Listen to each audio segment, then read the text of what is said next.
चलिए kinetic theory of gases KTG.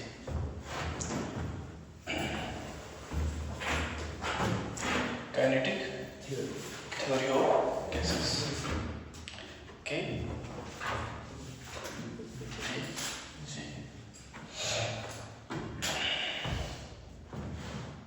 KTG के ऊपर चर्चा करें। अपना वेव मोशन कंप्लीट हो गया था। ये सब कितने बच्चों ने रिवाइज किए? Very good very good very good. KTG चल जाएगा, थर्मो आ जाएगा, और उसके बाद में फ्लूइड मैकेनिक्स और फिर साथ में सॉलिड मेटेरियल और प्रॉपर्टी। मतलब ऑलमोस्टली 20 मार्च तक अपना सिलेबस क्या हो जाएगा, 20 या 25 तक। मान लो 23 मान लो, और 2-3 दिन एक्स्ट्रा मान लो, 2 तो 4 तो 6-7 दिन मान लो। मैं इसके दो थर्मो के, 2 सॉलिड प्रॉपर्टी और मेटल, मतलब कुल मिला के 8-10 दिन मान के चलो, जिसमें 4 दिन की छुट्टियां भी इंक्लूड हो गई, क्योंकि 4 दिन में तो है ना ये सब। तो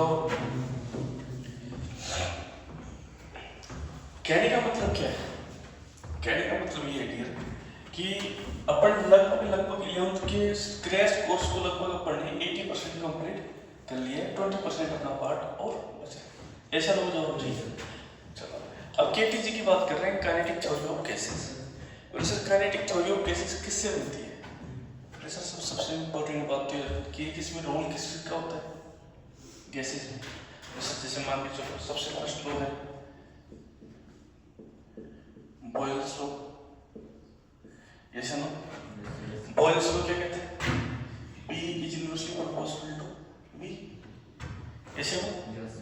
हाँ सर। तो प्रोपोर्शनल साइन को उठाएंगे तो क्या होता है? कांस्टेंट। ऐसे ना? तो PV इक्वल टू कांस्टेंट।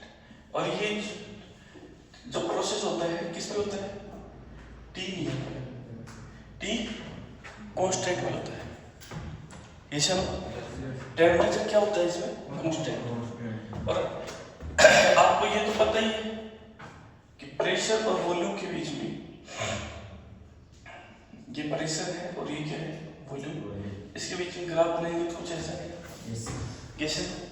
तो मान लो कि ये T1 टेम्परेचर का ग्राफ है और एक ग्राफ मैं वो बना लेता हूँ इसी प्रकार से।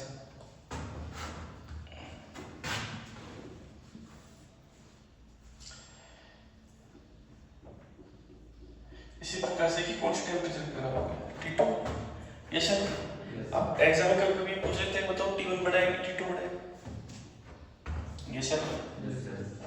तो बोले सर इसकी पहचान कैसे करेंगे? बोले सर हम ये बात तो जानते हैं क्योंकि प्रोपोर्शनल के रूप में क्या रहेगा यहाँ पे? टेम्परेचर रहेगा कांस्टेंट एज ए भी वो टेम्परेचर। बोले सर हमें ये तो पता है कि वॉल्यूम बढ़ने पर प्रेशर क्या होता है? घटता है। और हमें ये भी पता है कि PV इक्वल टू क्या होता है? nRT। कैसे हमें जवाब चाहिए? हाँ सर। तो बोले सर P इक्वल टू क्या हो गया? nRT upon V। जैसे हमें नॉलेज है, यदि मैं वॉल्यूम को कांस्टेंट कर दूं, वॉल्यूम को यदि मैं इस ग्राफ में कांस्टेंट करता हूं, तो मैं ये मानूं कि जिसका प्रेशर ज्यादा होगा उसका टेम्परेचर ज्यादा होगा। कैसे हमें जवाब चाहिए? हाँ सर। तो सर मैंने वॉल्यूम को कांस्टेंट कर दिया है, वॉल्यूम कितना ले लिया मैंने? V। बोले हाँ सर। जैसे इस वॉल्यूम पर प्रेशर कितना है? P1। और इस वॉल्यूम पर ही प्रेशर कितना है? P2। ये सब तो ये तो आपको करके पता चल रहा है कि P2 बड़ा है, P1 छोटा है। तो जिसका प्रेशर ज्यादा उसका टेम्परेचर भी ज्यादा। तो इसका मतलब P2 का कौन सा टेम्परेचर? T2। तो T2 is greater then T1। ये सब हम जवाब चाहिए। इन चीजों का थोड़ा स्पेशल तरीके से आपको ध्यान रखना। क्यों? क्योंकि प्रेशर बढ़ेगा तो टेम्परेचर भी क्या होगा? बढ़ेगा। तो जिसका प्रेशर ज्यादा है वो प्रेशर किसका ज्यादा है? P2। इसके बाद टेम्परेचर उसका भी क्या होगा? ज्यादा ही होगा। ऐसे हमें जवाब चाहिए। सिंपल सी बात है। ये जो बातें हैं ये थोड़ा नोट कर लेना, ये थोड़ी इंपॉर्टेंट बात है। ये तो भाई साहब छोटी मोटी बात है, लेकिन ये जो बात है ये इंपॉर्टेंट है। ये चलो प्रेशर इंपॉर्टेंट कैसे? मतलब सिर्फ ऐसे ही ग्राफ दे देंगे, वहां आपसे पूछेंगे कि बताओ T1 ज्यादा है कि T2 ज्यादा है? तो इसका फंडामेंटल जिसको लॉजिक पता होगा वही कर सकता है, नहीं तो मेरे ख्याल से सब फुट पटक तरीके वाला लहजा है कि वो गलत है इसके लिए। ये सब जवाब चाहिए। तो इस प्रकार से इस लोगों को कौन सा लोग कहते हैं? बॉयल्स। ये सब लिखिए।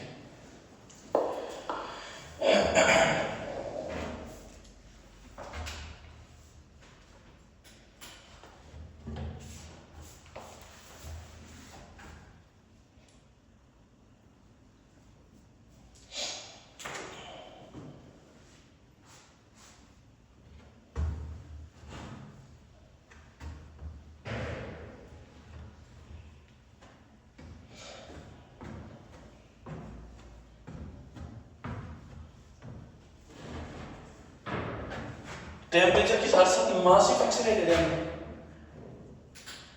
मास ही फिक्स रहेगा, क्वांटिटी उसकी फिक्स रहेगी।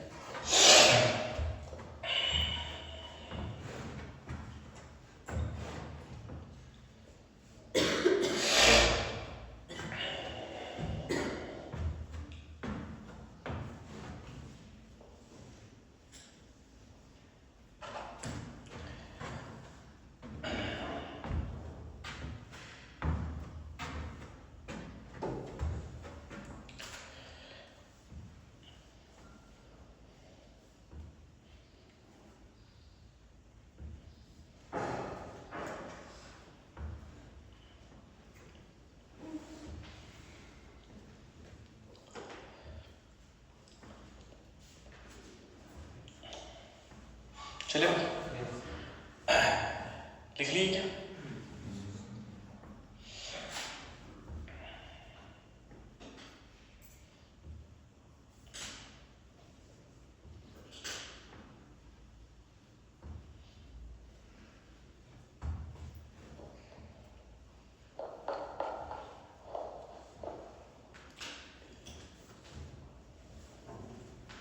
Second one Charles law.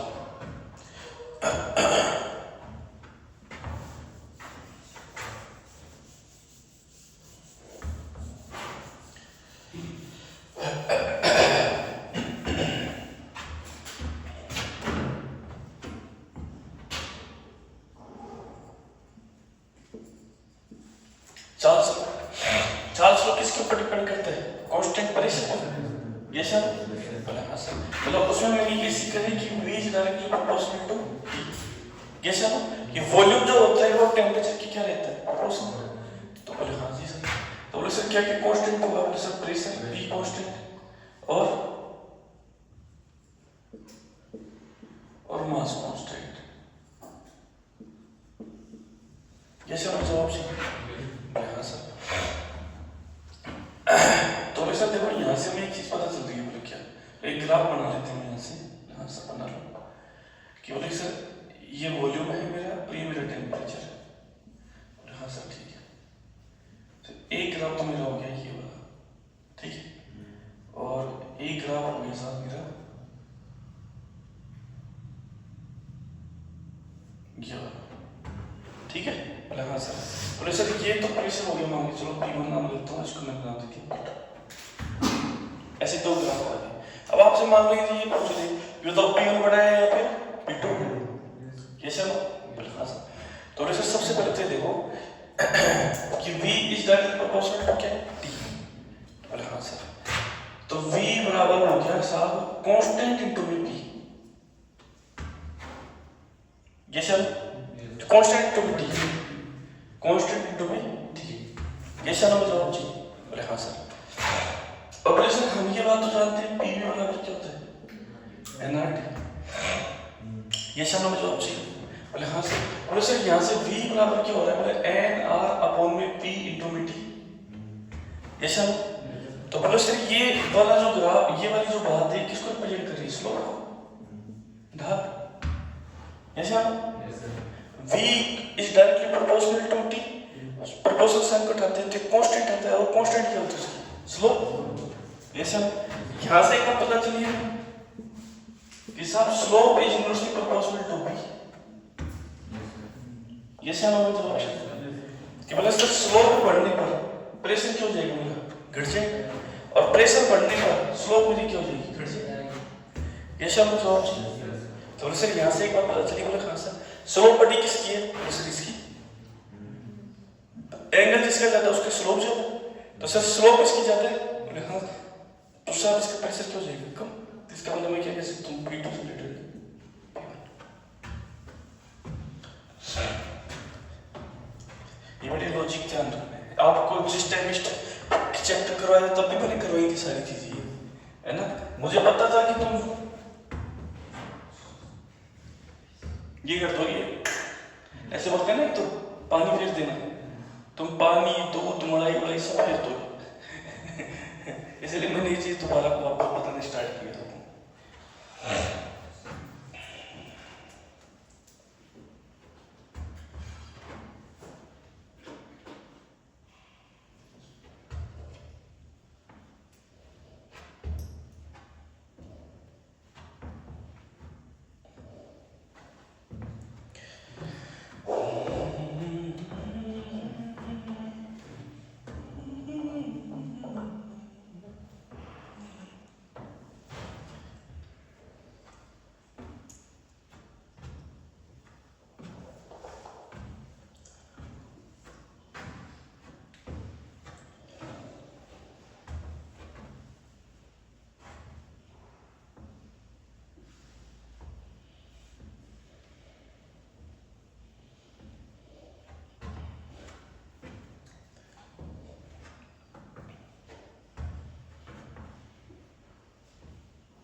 चले आया, ये कौन सा हो गया मेरा चार्ल्स।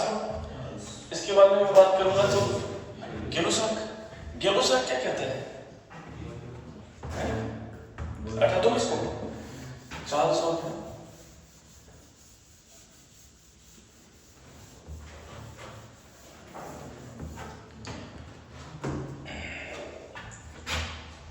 गेलोसाक ये क्या कहता है? बोले सर गेलोसाक कहता है volume constant pressure is directly proportional to temperature. Yes या नो जवाब चाहिए। अरे यस तो या no? Yes sir. Pressure pressure is directly proportional to temperature. हाँ सर। प्रेशर यहाँ से प्रेशर बढ़ने पे क्या बढ़ता है? टेंपरेचर। यदि मास और वॉल्यूम दोनों ही क्या हो? कांस्टेंट हो। दोनों ही क्या हो? कांस्टेंट। तो बोले कि सर यहाँ से क्या क्या देखने को मिलेगा? सर देखो यहाँ से देखो क्या क्या मिलेगा। P यहाँ पे कांस्टेंट आ जाएगा K into B T। कैसे? जैसे उसमें आप V1 अपॉन में T1 कर सकते हो ना, और V2 अपॉन में T2। कैसे ना? ऐसे ही यहाँ पे भी क्या कर सकते हो? P1 अपॉन में T1 equal to P2 upon में T2। ये बात समझिए। बहुत से क्वेश्चन होते हैं ये यहाँ से सॉल्व हो जाते हैं बड़े। ऐसे ना बहुत से क्वेश्चन होते हैं जो यहाँ से सॉल्व हो जाएंगे। सर ठीक बात है। तो बोले सर एक तो बताओ क्या चीज सर क्या बताना है सर? बोले सर देखो ये बात है कि P इक्वल टू क्या होता है? NRT। इसको छुपा के रखो, ये बहुत काम की चीज है। ऐसे ना? अरे हाँ सर। सर मेरे पास में ये ग्राफ बने, एक तो आया प्रेशर का, बोले हाँ जी सर, और एक आया सर टेम्परेचर का। ऐसे ना? बोले हाँ जी सर। एक क्यों गया? एक क्यों गया? ये सर? बोले हाँ सर। तो बोले सर इसके लिए एक तो वॉल्यूम V1 और इसके लिए वॉल्यूम V2। ये सर? बोले हाँ जी सर। बोले सर वॉल्यूम एक का तो V1 हो गया, एक का वॉल्यूम हो गया V2। अब मुझे ये बताओ कि वॉल्यूम V1 बड़ा है या V2 बड़ा है? तो बोले सर वही तरीका। बोले क्यों? P इक्वल टू क्या कांस्टेंट था भाई? वॉल्यूम। तो NR अपॉन में V into VT। तो ये स्लोप हो गई tan थीटा। अब आपके दिमाग में ये चीज आ जाए सर स्लोप कैसी होगी, तो मैं तुम्हें बता देता हूँ। सर P और T के बीच में ग्राफ बनाओगे, ठीक है? बोले हाँ सर। मान लो जैसे मैं इसी को चार्ट लेता हूँ, इसी को ले लिया मैंने। बोले हाँ सर। तो बोले सर ये तो है मेरा डेल टी और ये मेरा क्या हो गया डेल पी। तो थीटा लेगा तो tan थीटा आएगा सर, और tan थीटा इक्वल टू कितना करेगा? तो del P upon del T. और करेगा कि नहीं करेगा? करेगा ना। हाँ सर, और tan थीटा क्या आ गई मेरी सर, स्लोप आ गई। यस सर, हाँ सर। बोले सर ये स्लोप जो है, ये स्लोप किसको रिप्रेजेंट करेगी मेरा? बोले सर कांस्टेंट क्या था? वॉल्यूम। तो डायरेक्ट तो वॉल्यूम लिख नहीं सकता। फिर बोले सर क्या से कैसे पता चलेगा? बोले सर हम ये जानते हैं PV इक्वल टू क्या होता है, nRT। बोले sir del P nR upon में V, और किसमें वेरिएशन हो रहा है, टेम्परेचर। तो मतलब ये वाला हिस्सा क्या हो गया, कांस्टेंट। और बोले कांस्टेंट वाला हिस्सा ही किसको रिप्रेजेंट करेगा, स्लोप। ये सर हो जाओ। तो sir tan theta equal to कितना आएगा, nR अपॉन में V। बात खत्म। अब बोले कि सर यहाँ से क्या हो जाएगा? बोले सर यहाँ से ये पता चलेगा कि वॉल्यूम बढ़ने पर स्लोप क्या हो जाएगी मेरी, कम। वॉल्यूम बढ़ने पर स्लोप क्या हो जाएगी मेरी, कम। या फिर मैं ये कह सकता हूँ कि स्लोप बढ़ने पर वॉल्यूम मेरा क्या हो जाएगा, दोनों एक ही बात। तो अब यहाँ से आपको पता चल रहा होगा स्लोप कौन सी बढ़ी है, V1 वाली बढ़ी है। तो इसका मतलब किसका वॉल्यूम ज्यादा होगा, V2 ग्रेटर देन V1। भाई यही लॉजिक है, इसके अलावा ज्ञान मतलब देना चाहता अपना को थोड़ा।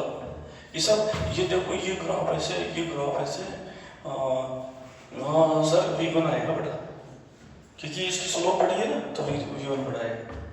वो वाला सिस्टम मतलब देना, जो सिस्टम्स हैं कि वो सिस्टम है, उसी को फॉलो करना है भाई, समझ गए ना? लिख ले।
ओके, चले अभी जैसे मान के चलो कि ये एक सिचुएशन आ गई आपके पास, मान लो इक्वेशन में पहले इसको हटा देता हूं मैं और इस क्वेश्चन पर डिस्कस करते हैं। लिख लिए क्या?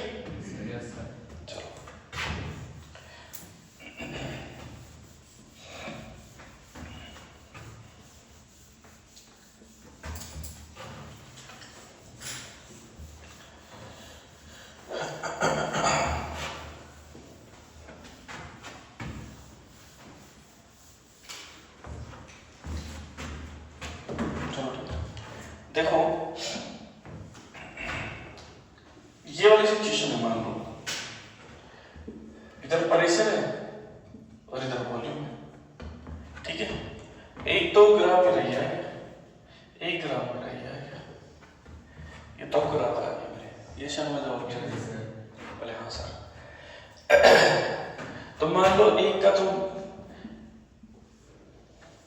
मैं तो डिफरेंट टेम्परेचर पे ले रखा है, ये सुनो, हाँ सर। सर अब मैंने टेम्परेचर की वैल्यू कांस्टेंट कर दी, दोनों का टेम्परेचर डाटा सेम है, लेकिन मैंने जो मास की जो क्वांटिटी है, ठीक है ना, जिसको ये भी कह सकते हैं कि जो गैस का जो बाहर है वो मैंने क्या कर दिया, चेंज कर दिया, अलग अलग कर दिया दोनों में। स्लोप जो ग्राफ है वो कुछ ऐसे बनते दोनों के। अब क्वेश्चन ये है कि m तो ज्यादा हुआ है फिर m1 ज्यादा हुआ। क्वेश्चन क्या है, what is the value of n to n m1, या relation between m2 and m1। ये सर कि रिलेशन दोनों के बीच में ये है कि हम ये बात जानते हैं पीवी इक्वल टू क्या होता है, इसने प्रेशर को भी कांस्टेंट कर दिया, वॉल्यूम को भी कांस्टेंट कर दिया, टेम्परेचर कांस्टेंट इस ग्राफ के लिए। अब इस ग्राफ में चले तो इसके लिए प्रेशर कांस्टेंट, इसके लिए वॉल्यूम भी कांस्टेंट है, इसके लिए टेम्परेचर कांस्टेंट। Yes sir. तो सर मैं ऐसे देखूं तो PV equal to PV upon T equal to या R T upon B N equal to N क्या होता है, नंबर ऑफ मोल, जिसको अपन क्या कह सकते हैं वेट अपॉन में मॉलिक्यूलर वेट। Yes sir. तो मैं कुल मिला के ये कहूं एम अपॉन में कैपिटल एम, तो मैं ये कह सकता हूं ना सर यदि एक ही गैस है अलग अलग भार की है तो एम तो सेम रहेगा, उसका मॉलिक्यूलर वेट तो सेम रहेगा, लेकिन द्रव्यमास क्या हो जाएगा, भार क्या हो जाएगा उसका अलग। तो कुल मिला के मैं ये बात जानता हूं कि इसका जो रिलेशन है वो किसके साथ बनेगा, एम के साथ। अब मैं क्या करूं कि जैसे कांस्टेंट वॉल्यूम ले लूं,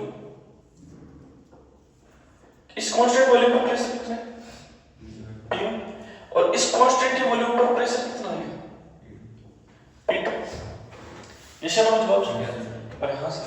तो बोले सर देखो वॉल्यूम कांस्टेंट है P1, V upon V, temperature क्या है मेरा कांस्टेंट, T को मैंने V करीब रख रखा है। हाँ सर।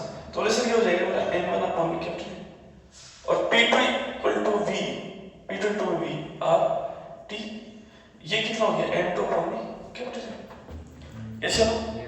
तो बोले यहाँ से हमें एक चीज पता चली, बोले क्या ये तो सारे कांस्टेंट हो गए, तो मेरा ये सिस्टम बना P1 और P2। या मैं कह सकता हूं P is directly proportional to M, या मैं ये कह सकता हूं दोनों से मिली निष्कर्ष देखने को मिला pressure is directly proportional to mass। Yes sir. कि जो दाब है वो किसके डायरेक्टली प्रोपोर्शनल है, वेट के। Yes sir. तो प्रेशर ज्यादा किसका है, P2। Yes sir. Pressure P2 ज्यादा है तो P2 ज्यादा होगा तो M2 में क्या होगा, ज्यादा। प्रेशर P2 किससे ज्यादा है, प्रेशर P1 से ज्यादा है, इसलिए M2 में क्या रहेगा, ज्यादा। M1 क्यों जाएगा कम, M2 is greater then M1। ध्यान रखना डियर। लिख लें।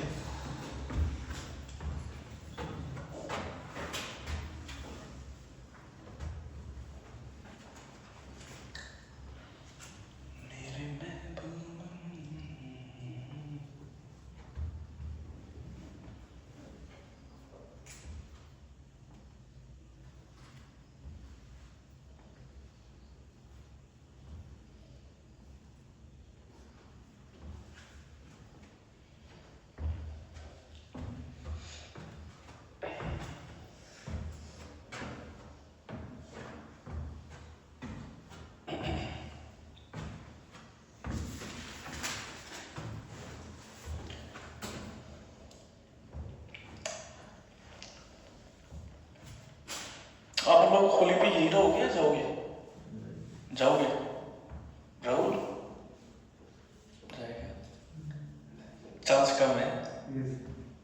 अच्छा अच्छा।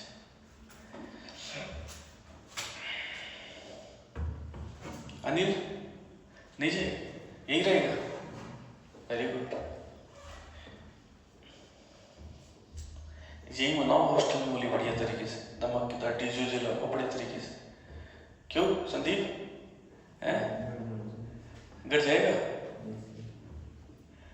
हिमांशी को रोक लेना प्रिया, हिमांशी है नहीं तो हो जाएगा। और मोहित तो जाना जरूरी है ना, मोहित तो ससुराल जाएगा है?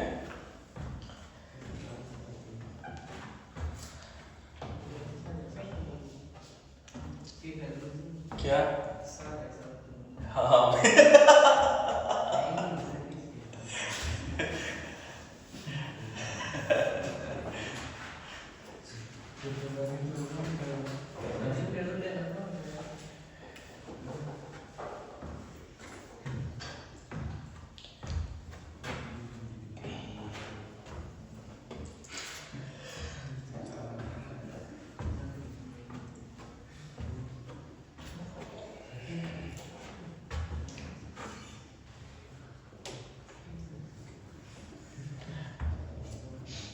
और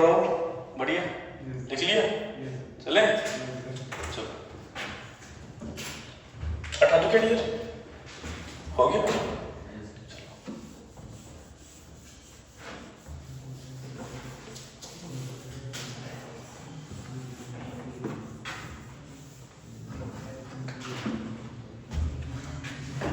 अब मान लो अपने पास में ये सिस्टम आ जाए,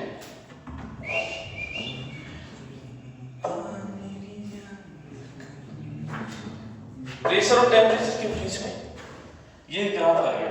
यस सर? तो सर इस जगह पर पॉइंट ऑफ ए है, इस जगह पर पॉइंट ऑफ बी है। क्वेश्चन में ये दे रखा है कि इस पॉइंट पर वॉल्यूम वी है, इस पॉइंट पर वॉल्यूम बी है। ठीक है भाई? हाँ सर। क्वेश्चन ये है कि वॉल्यूम वी है ज्यादा होगा,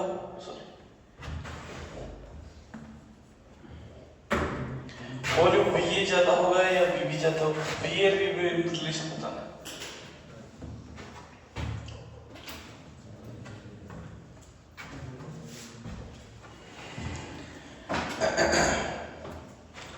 Relation between volume VA and VB. Relation between volume VA and VB.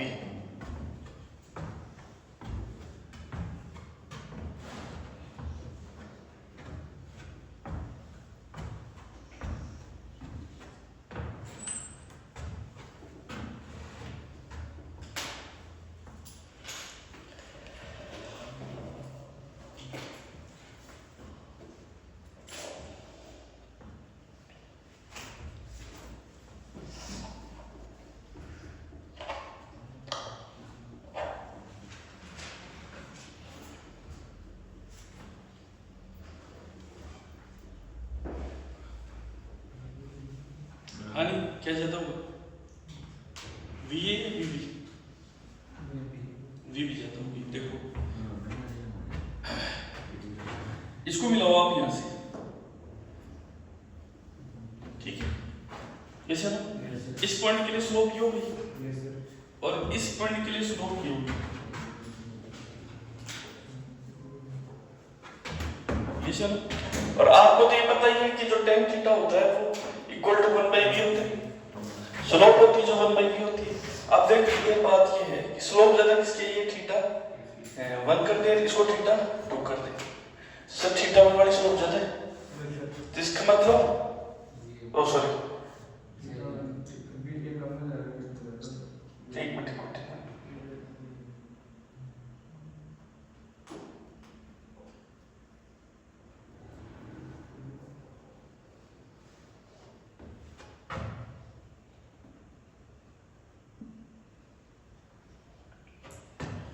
tan theta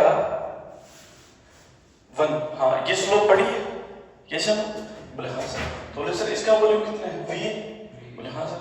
इसके बाद में tan थीटा 2, इसकी स्लोप कितनी आ जाएगी? 1/VB। अब मुझे ये बात पता है कि tan थीटा 1 ज्यादा होगा और tan थीटा 2 क्या होगा? कम। ये सर? अब जिसकी स्लोप ज्यादा उसका वॉल्यूम कम, तो इसका मतलब इसका वॉल्यूम क्या हो जाएगा मेरा? कम हो जाएगा, क्योंकि इसकी स्लोप क्या है? ज्यादा है। तो और इसकी स्लोप कम, तो इसका वॉल्यूम क्या हो जाएगा मेरा? बढ़ जाएगा। तो मैं ये कह सकता हूँ कि sir VB is greater than. ये सर ये बात ध्यान रखना पड़ेगी ना, slope is inversely proportional to volume. ठीक है ना? लिख लें।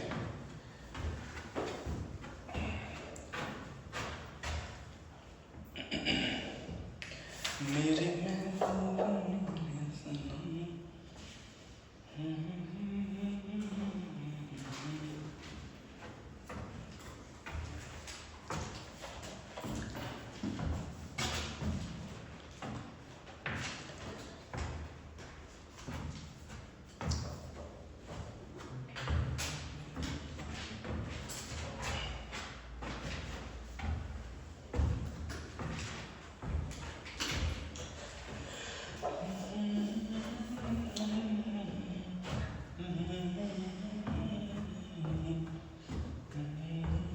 हो गया? चले आगे आगे। सर देखिए मेरा ये रिलेशन है मेरा वॉल्यूम और टेम्परेचर, और कुछ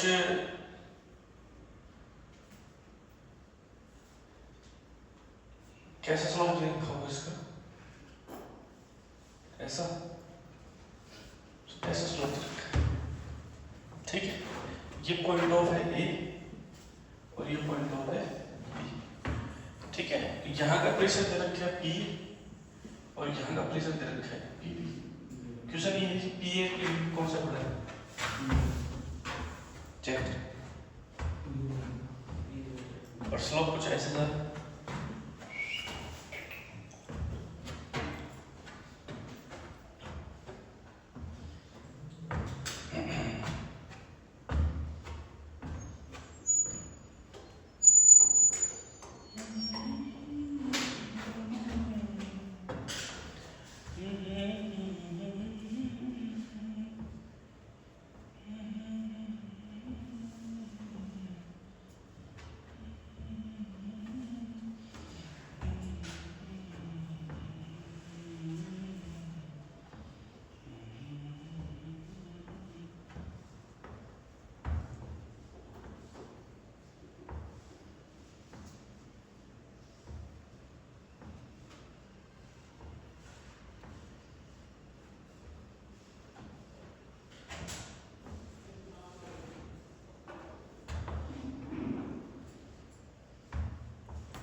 हाँ भाई,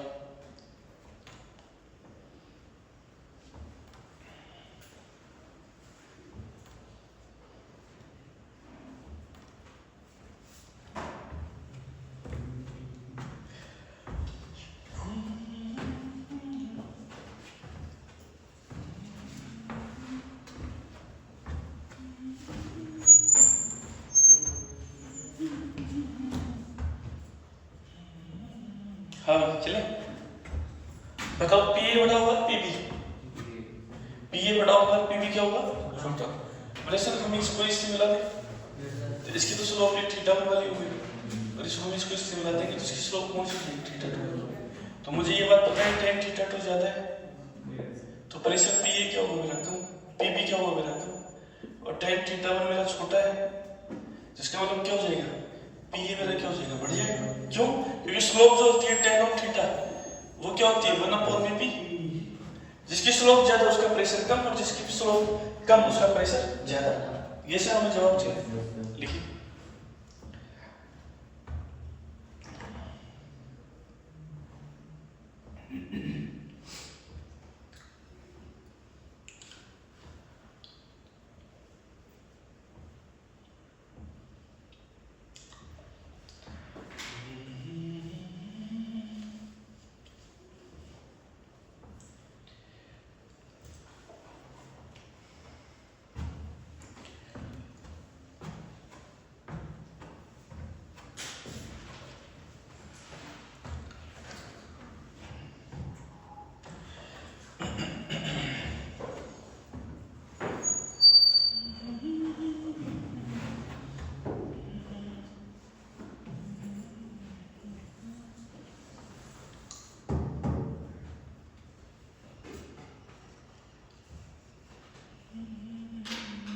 हो गया क्लियर? पता चल गई चीजें, सारा पता चल गया किसका किसके साथ क्या रिलेशन। ग्राफ आ जाए तो अपने दिमाग को काम में नहीं लेना है, कॉन्सेप्ट को काम में लेना है, क्योंकि अपने को पता है अपना दिमाग कितना बढ़िया काम करता है। यस या नो? यस या नो में जवाब चाहिए। आ जाए, अब आगे चलते हैं ऊपर। Pressure exert on ideal gas, लिखिए।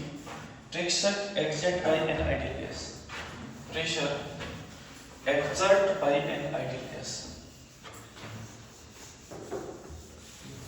pressure exerted by an ideal gas।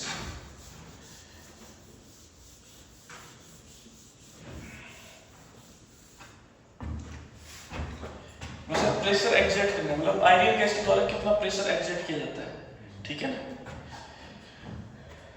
तो प्रेशर उसका फॉर्मूला क्या होता है, P बराबर 1/3 capital N V square R M S upon में कैपिटल V। ऐसा कैपिटल एन क्या होता है, total mass of the gas. ऐसा total mass of the gas, ये क्या हो गया वॉल्यूम, और ये क्या हो गया आर एम एस वेलोसिटी। ऐसा लिखा सर सर इसका एक फॉर्मूला क्या बन सकता है? सर मास अपॉन वॉल्यूम रो v स्क्वायर RMS। जैसा हाँ सर, तो सर ये रो क्या कहलाती है? सर ये रो मेरी डेंसिटी कहलाती है। रो मेरी क्या कहलाती है? डेंसिटी। एकता क्या कहलाती है? डेंसिटी। डेंसिटी का मतलब क्या होता है? डेंसिटी मतलब घनत्व। क्या होता है? घनत्व। और हर किसी का जो घनत्व होता है, कोई भी गैस ले लो, हर किसी का घनत्व क्या होता है? फिक्स। ऐसा प्रेशर ज्यादा गैस लेंगे तो ज्यादा घनत्व होता है, बोले नहीं सर ऐसा कोई लॉजिक नहीं है, क्योंकि जितना गैस लोगी, जितनी मास की, उतना उसका वॉल्यूम बढ़ेगा। तो दोनों का रेशियो दोगे तो फिक्स ही हटा जाएगा। ज्यादा बढ़ा दोगी तो इसका मतलब नहीं है कि उसकी डेंसिटी बढ़ रही है, नहीं। उसका ज्यादा लोगे तो उसका वॉल्यूम बढ़ रहा है, तो साथ साथ उसका मास भी बढ़ रहा है, तभी बैलेंस हो जाएगा। ऐसा भाई तू 5 किलोग्राम ले और 5 मीटर की उसका वॉल्यूम हो गया तो कितनी होगी डेंसिटी? 1।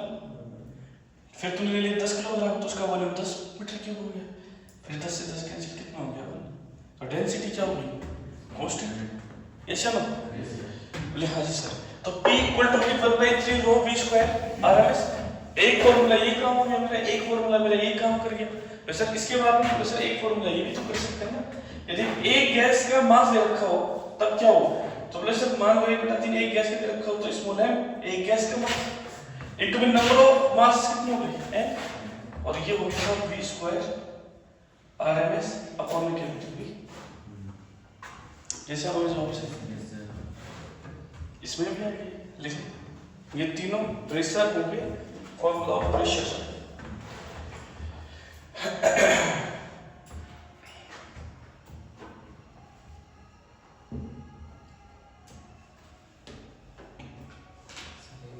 हाँ है ना, कोई बात नहीं।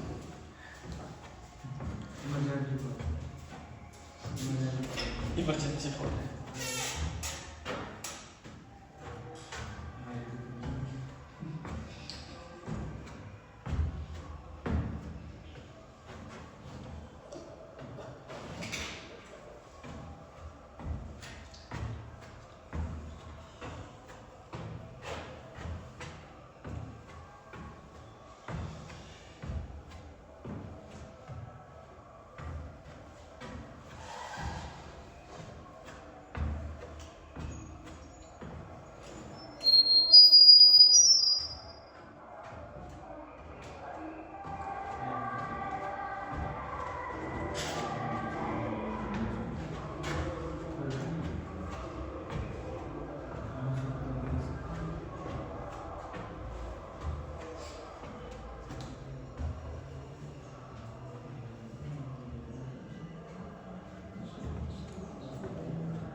चलेंगे।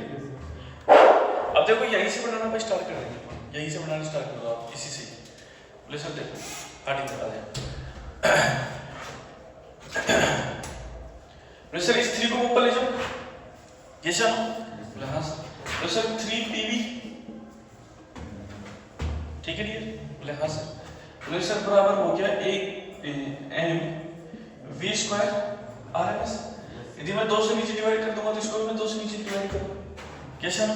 बोले हाँ सर। बोले सर ये मेरी क्या होगी? बोले सर ये मेरी काइनेटिक एनर्जी होगी, कैसा ना? तो बोले सर ये क्या होगी? बोले सर 3/2PV, कैसा? बोले हाँ सर।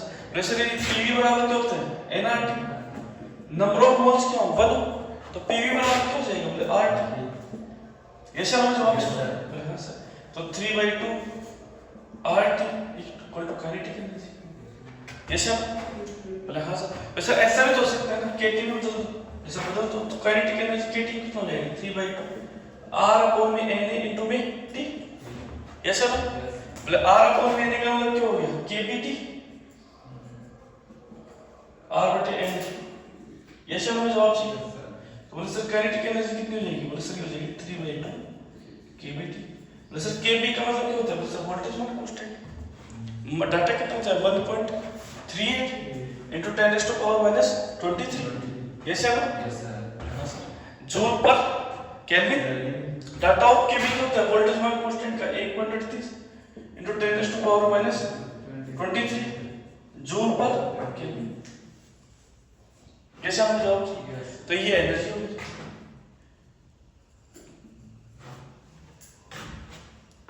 लिख लो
टेस्ट सीरीज ज्वाइन कर रखी है फिजिक्स की चल रही है टेस्ट दे रहे हो कि नहीं दे रही तो बताओ फिर मैं स्टार्ट कर दूं बताओ कैसे आपको जवाब चाहिए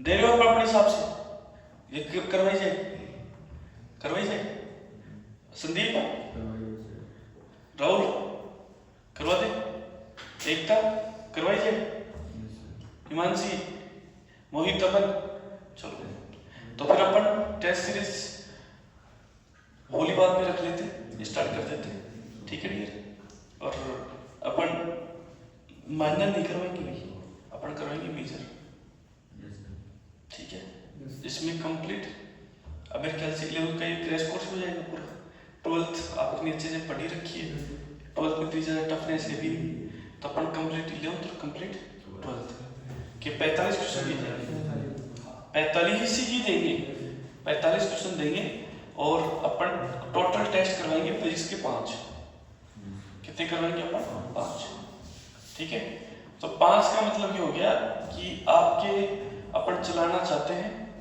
20 अप्रैल तक कब तक 20 अप्रैल तो इसकी प्लानिंग अभी कर लेते हैं अपन तो जैसे आज डेट कितनी हो गई 11 ठीक है 15-16 तक तो वैसे भी सिस्टम सेट नहीं पाएगा अपना ठीक है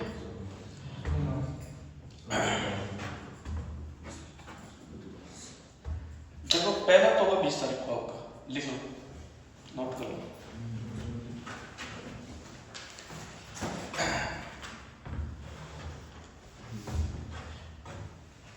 पहला मेजर होगा 20 को पहला मेजर होगा 20 को ठीक है उसमें देख के बताओ क्या आ रहा है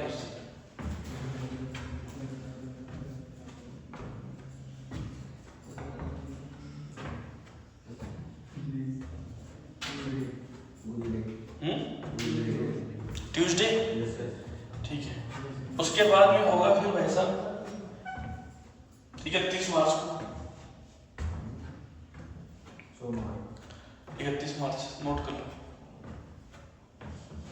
संडे डिस्टर्ब नहीं करेंगे भैया आपका 31 मार्च को ठीक है फिर लिया जाएगा 10 अप्रैल को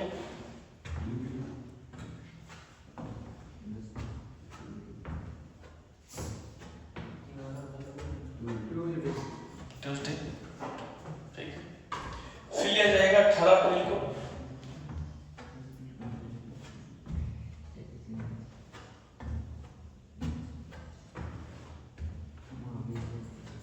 फिर लिया जाएगा 18 अप्रैल को और फिर लिया जाएगा 25 अप्रैल को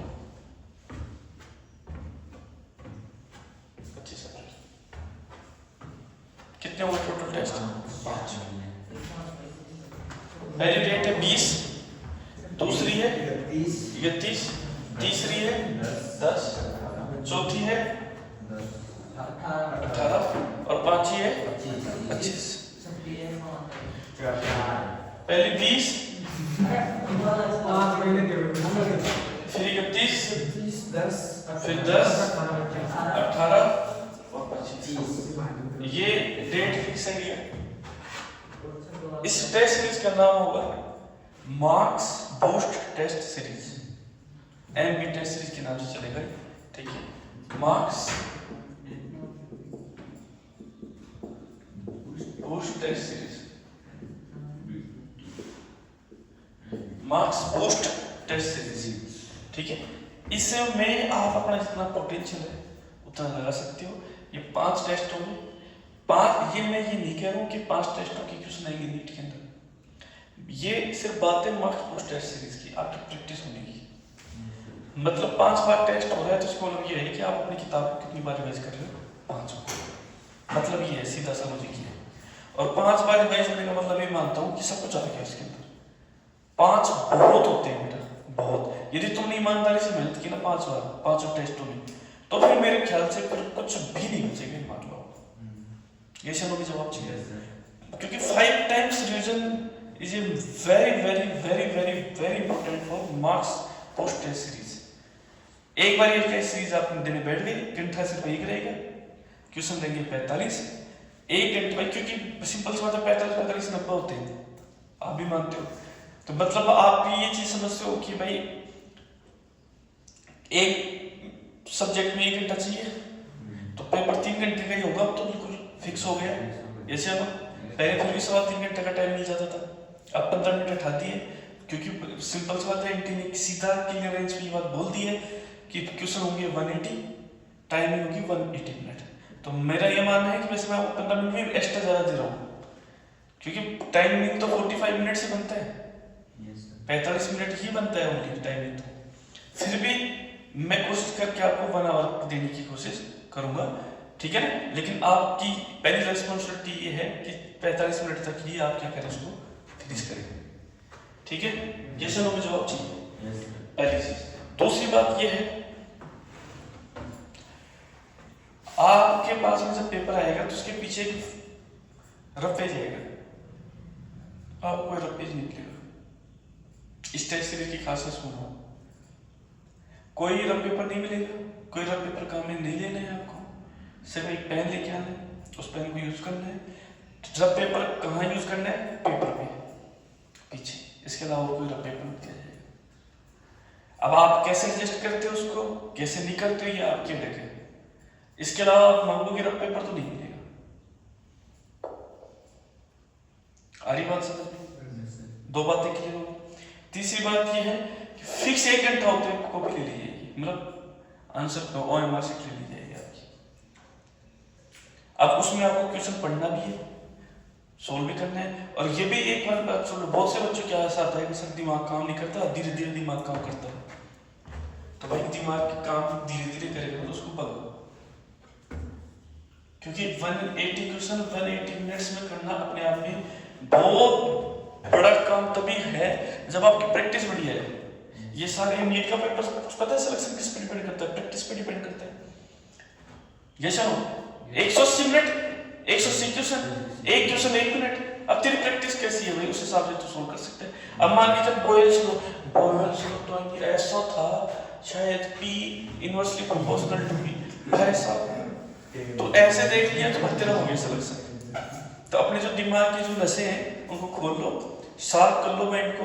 कैप्सूल तैयार कर ही दिया मैंने, क्योंकि 20 तारीख तक मेरे ख्याल से अपने एक या दो चैप्टर, 1 चैप्टर या 2 चैप्टर बचे 20 तक। थर्मोव्यू जाएगा 20 तक, 1000% है। हो सकता है बचे तो फ्लूइड मैकेनिक्स बचेगा, और या उधर से क्या बचेगा, solid properties of matter. 2 chapter बच सकते हैं। 11th का जो मैक्सिमम पार्ट है मैंने रिवाइज करवा दिया as a crash course.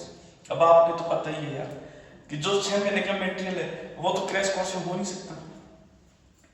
Crash course का मतलब आपको भी पता है, क्रैश कोर्स का मतलब क्या होता है। ये करवाने का रीजन भी ये पता है आप लोगों को क्या है, कि एक बार अपन उस रिवीजन से निकल जाए, अपन एक बार रिवीजन पूरा देख लें, कि हमने 11th में क्या पढ़ा है।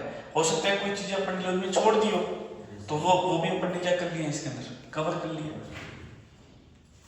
अब कुछ भी नहीं छूटा है, अब 0.01% की चीज नहीं छोड़ी है मैंने, बस बात तो ये है क्लियर। अब तेरा टाइम है अब नंबर लाने का। अब तेरे नंबर कम आ रहे हैं, तो मतलब ये समझ लेना कि तेरी खुद की गलती है। अब तेरी खुद की गलती है। अब ये मान के चल कि ये थर्मो वाला ये केटीजी वाला कोई चैप्टर का कोई क्वेश्चन आ गया, उसको तू नहीं कर पा रहा है। अपन ने पहले अच्छे तरीके लेवल पे देख लिया, हल्के लेवल पे अब देख लिया। अब अपन ने मेन जो टॉपिक्स थे, जो भी ग्राफ वगैरह थे, उनको पढ़ लिया अपन अच्छे से, फिर भी तुम नहीं कर पा रहे, तो वैसा उसका कोई दूसरा उपाय नहीं है। ये सब हमें जवाब चाहिए। आ रही है बात समझ में, जो मैं समझाना चाह रहा था। तो 20, 31, 10, 18, 25, 20, 31, 10, 18, 25 ये टाइम ऐसा फिक्स हो गया है। इस दिन आपके आर्मी टेस्ट सीरीज लगेगी। टाइमिंग भी मैं बता देता हूँ साथ ही साथ कि जो टाइमिंग जो रखी जाएगी इन पेपर के लिए, वो टाइमिंग अपन रखेंगे। अब तो सारे बच्चे यही रहते हैं, ऐसा ना बोले? हाँ सर। आप कितने बजे फ्री हो जाते हैं एग्जाम से?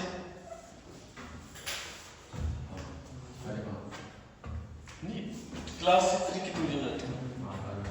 12 बजे फ्री हो जाते हैं। अब मेरी बात सुनो, दो ऑप्शन है आपके पास। पहला तो ऑप्शन ये है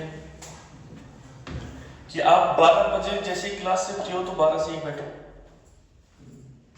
पहला ऑप्शन, ठीक है। दूसरा ऑप्शन आपके पास में टाइमिंग का ये रहेगा कि शाम को 5 से 6। अब आप सुटेबल देखो आपके लिए कौन सा टाइम पीरियड रहेगा। मेरा तो यही मानना है कि आप शाम वाले टाइम को खराब मत करो। 12 की जगह 12:30 से स्टार्ट कर दो अपनी टेस्ट।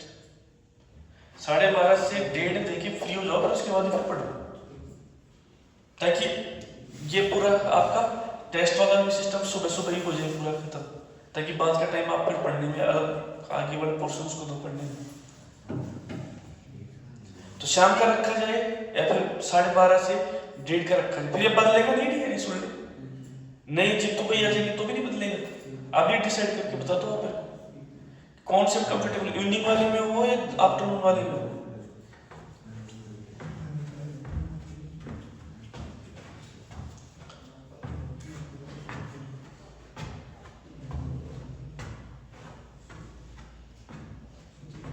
तुरंत ही आंसर क्यों मिलेगी इसकी? शाम वाला कर दे, शाम का कर दे फिक्स, ठीक है।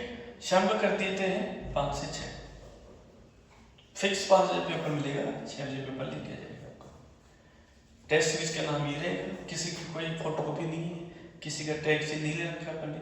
इस टेस्ट सीरीज को नाम दे रखे हैं मार्क्स बूस्ट टेस्ट सीरीज, ठीक है। कोई ये भी नहीं कह सकता हमारे कॉपी पेस्ट मार लिया इस पे, जिन पे तो मार रखा है। अपना जो सिस्टम होता है वो कोई किसी कॉपी पेस्ट नहीं होता, अपना खुद का सिस्टम होता है नहीं। तो ये आपको एक बात ये भी बता देता हूँ, क्वेश्चन जो मिलेंगे आपको किसी भी टेस्ट सीरीज में नहीं मिलेंगे अपने वाले, ये अपना खुद का सिस्टम रहेगा। हरी बात समझ में, कहीं आपके दिमाग में कि सर उसकी टेस्ट सीरीज से दिला दे देंगे पेपर, उसकी से नहीं, अपना सिस्टम अपना रहेगा भाई। ऐसा ना अब इनको छाट के दिए जाएंगे क्वेश्चन, नहीं टाइम पे सिस्टम सही हुआ तो फिर तैयार कम जाएगा। जो अपने ये फिक्स करके डेट 20, 31, 10, 18, 25 ये सब हमें जवाब चाहिए। तो इनको कल ही क्वेश्चन दे दिए जाएंगे, इनके पास में काफी टाइमिंग रहेगा। क्यों चले आगे, अब आगे जाओ।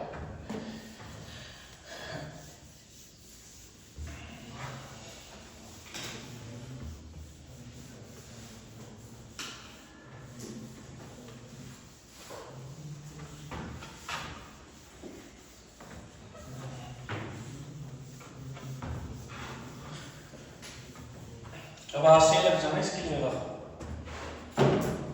एमबी टेस्ट सीरीज के लिए। आज से आप भी बैठ सकते हो, 11th कर देते हैं, ठीक है। 12th का छोड़ देना। 45 में से मांगे चलो 20 क्वेश्चन भी में दे रहे हो तो कुछ चीजें सीखने को मिलेगी। यस प्रैक्टिस तो होगी ना इससे। चलो चले अब क्या प्रेशर। अब हम बात करते हैं वेलोसिटी की। अब जैसे इनके टेस्ट चल रहे हैं, अब इनको ये ऐसे कैसे उठाए, पेज दे देते हैं, इस पेज के ऊपर लिख के दे दो भाई, ये थोड़ी कोई तरीका होता है पेज में लिख के दे दो। जब तक गोले नहीं बनेंगे बच्चे को प्रैक्टिस कहाँ से होगी। गोला पर नहीं तो इंपॉर्टेंट होता है, मीट के अंदर क्या होता है। OMR ऐसे कैसे, OMR की जगह में खाली पेज दे दो, किस पे लिख दो ना, एप ऐसे जो भी लिखना है, तो ये कोई पेपर थोड़ी हो यार, ऐसा ना। तो मतलब चीज सिस्टम तो सिस्टम ही है भाई, फिर नहीं तो फॉलो नहीं करो तो मत करो, सिंपल सी बात है।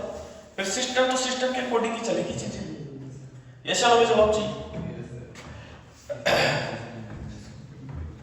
चलिए डियर आज बोलो सर, देखिए मेरे पास 3 प्रकार की स्पीड होती है।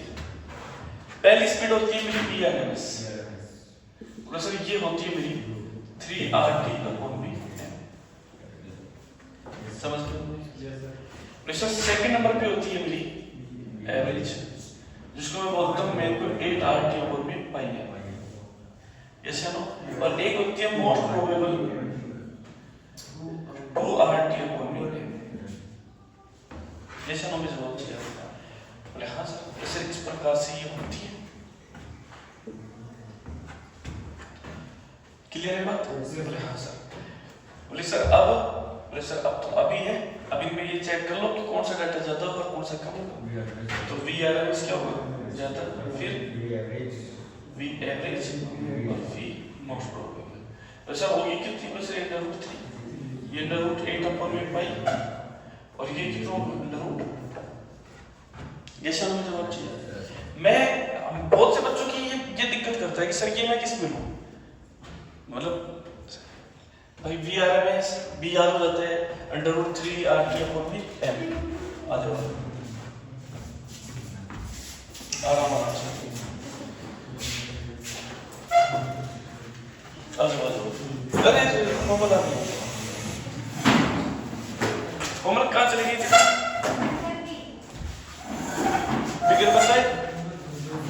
फिगर बताए चली गई तुम कर।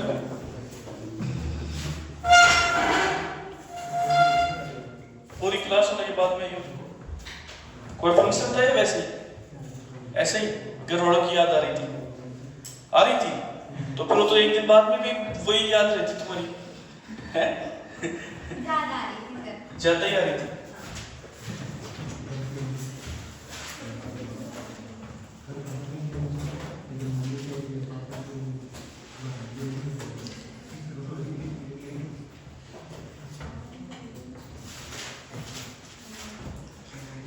अब नहीं आ रही है, अभी भी नहीं आ रही। मैं अनिल का तो ये सिस्टम है कि नारायणपुर की सीमा से एक पैर बाहर रखता है, यादें लग जाती है। वो गाना सुना है, यादें रोज आती है तुम कब आओगे, है ना। तो अनिल तो जैसे एक पैर रखता है तो ये गाना गाने लग जाता है, फिर नीट बनता है चुपचाप रहे आ जा।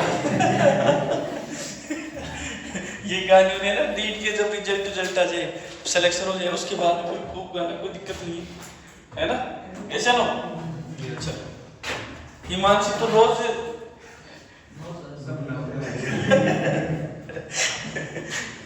चले भाई, चलो आ गया। सर अब इसके बाद में अपन बात करने चल रहे हैं, पहले इसको लिखिए आप, कंप्लीट करें इसको, फिर अपन आगे चलेंगे।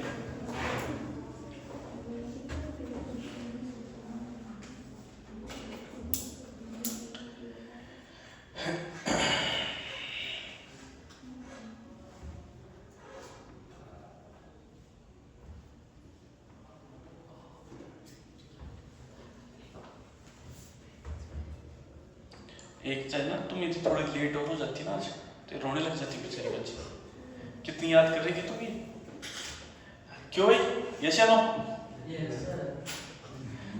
फिर थोड़ी देर बाद में रहोगे क्या नाम है हिमांशी रोने लग जाती, हमारी कोमल कड़ी गई।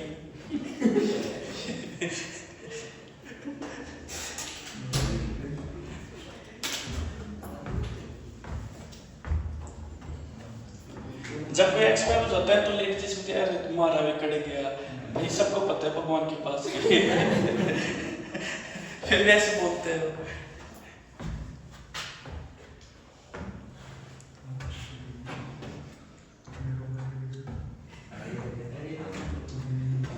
यही पे है ना, मोबाइल का रिचार्ज कराने के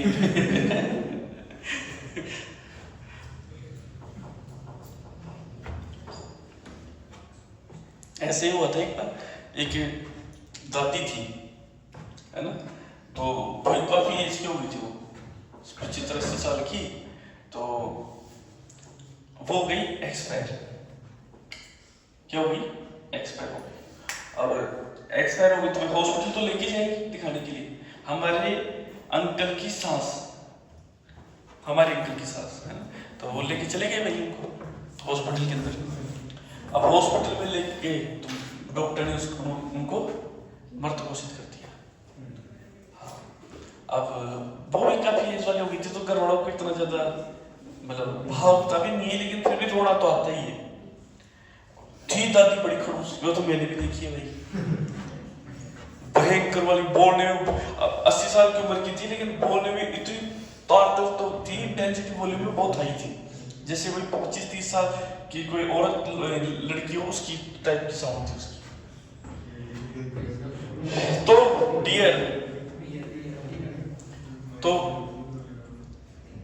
आगे सब ले आए उनको, कहाँ पे?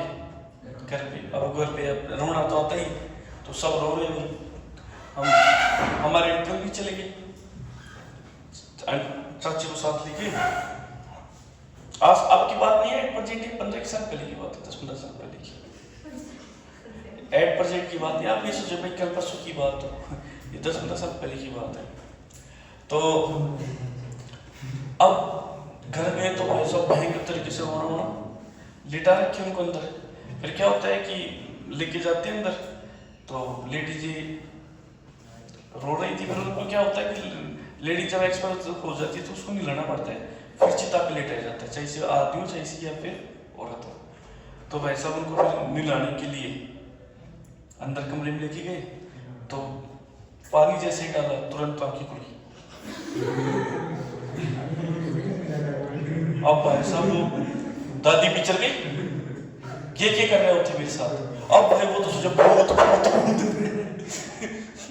लेडी जी क्यों भी बाहर हो गई, तो एक लेडी थोड़ी दादी थी, वो समझदार थी, बोले कि नाना ये तो दोबारा जाएगी, कौन मर गया? तो भाई फिर लोग गए डॉक्टर के पास, लेके वापस उठा दिया मेरे को।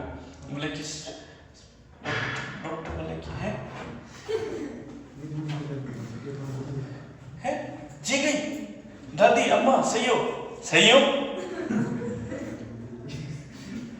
कैसे जी गई? आपको तो पता कैसे जी गई? सही ढंग से जी गई? मैं मरी कब थी? मैं तो जिंदा थी, मैं तो मिलने के लिए गई थी बड़ी बड़ी दादी वालों से। फिर मैं उस दादी से पूछने लग गया लोग कि दादी वहां पे क्या क्या हुआ? कुछ नहीं हुआ, वहां पे मेरे को लेके गए, बड़ी बड़ी दाढ़ी वाले थे, तब ले जाके ऊपर मेरे को लेके गए। तब उन्होंने मेरे को कहा अरे गलत को ले आए तुम लोग यहाँ पे, दूसरे को लेके आना था। संतोषी देवी का, पहले वाले संतोषी देवी को उठा लाए। बोले फिर मेरे को छोड़ दिया और मैं वहां से पड़ गिरती आई हूँ। हम तो खुद सोचे यार ऐसा थोड़ी होता है, जो की होगी ये ऐसा दादी तो ये बोल रही। फिर ऐसा ही कैसे एक और हुआ उसी गांव के अंदर कुछ ही दिनों में, महीने के बाद में, तो वो भी ऐसे होने लगे। फिर तो कई केसेस हो गए ऐसे, फिर तो ऐसे कई केसेस हो गए। तो मैं कहता हूँ कि मेरा कहने का मतलब एक ही है कि जो भी आदमी अच्छे कर्म करता है भाई ऊपर वाला देख रहे है, जो बड़ी मूंगफली उठा लेते हैं ना रेडी पर से, है ना, तो भगवान फिर वो सारी मूंगफली निकालेगा अपनी।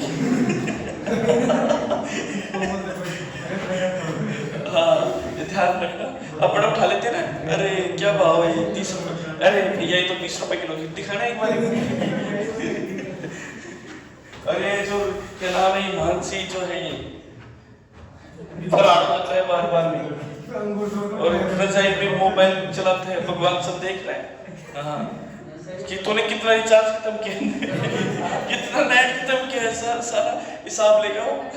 चले भाई चलो अब वांडरवाल समीकरण देखते हैं। वांडरवाल इक्वेशन होती है p plus a upon v v square. ये चलो v माइनस का v बराबर n आर। ये चलो ये आपको पता ही है भाई, कौन सी इक्वेशन कहलाती है? वन डर वाल्स इक्वेशन। अब भाई साहब यहाँ पे आपसे दो तीन चीजें पूछी जाएगी, टीसी, वीसी और पीसी। टीसी, वीसी और पीसी।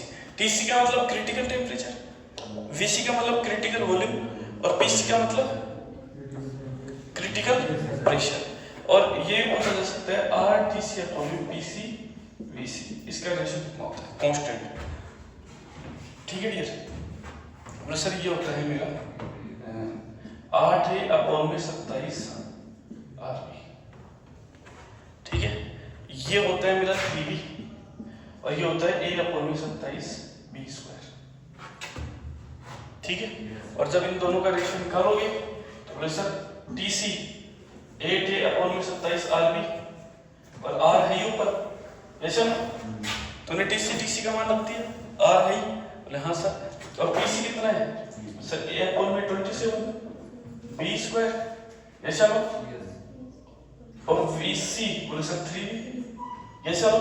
तो a से a कैंसिल, r से r कैंसिल, 27b से 27b कैंसिल, 1b से 1b कैंसिल।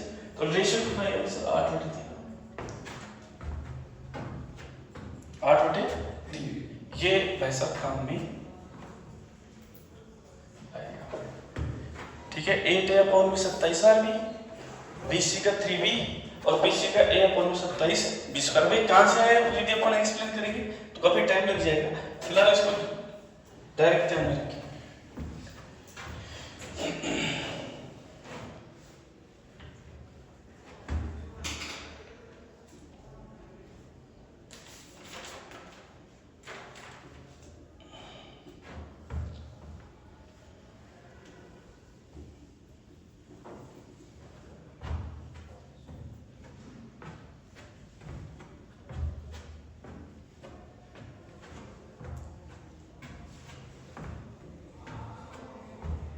कभी कभी ये रेशियो पूछ लेता है, R TC upon PC VC का रेशियो बताइए क्या आएगा? 8/3।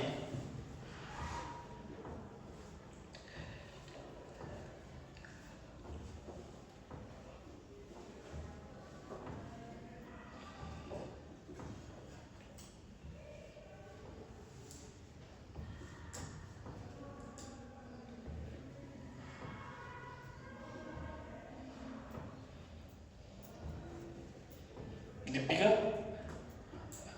अल्लाह अकबर को नहीं लेके नहीं पढ़ रही हूँ नीचे। हाँ रेल बनने वाली है ना।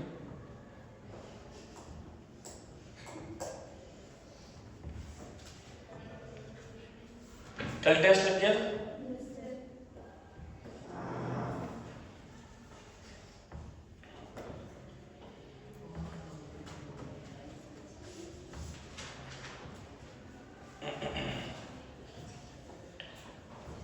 तो टीसी का डाटा 8a अपॉन में 27 आरबी।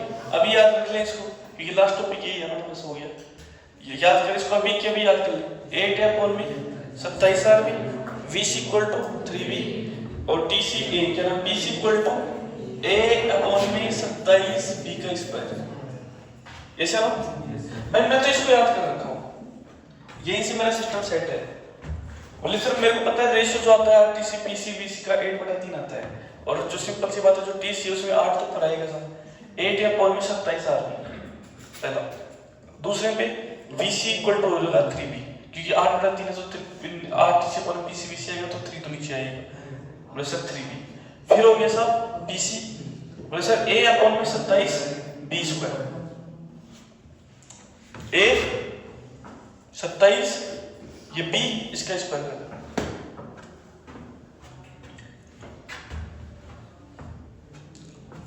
यस और नो जवाब चाहिए, मेरे ख्याल से क्लियर हो गई। यस या नो?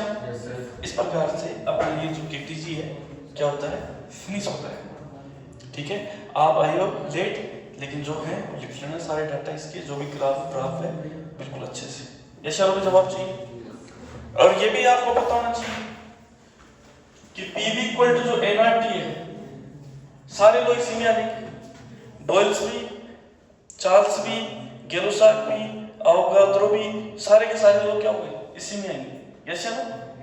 ठीक है, जो अपन ने बनाए हैं सारे ग्राफ इसी के अंदर इंक्लूड है। ठीक है, यस या नो में जवाब ठीक है। मोबाइल फोन इसी में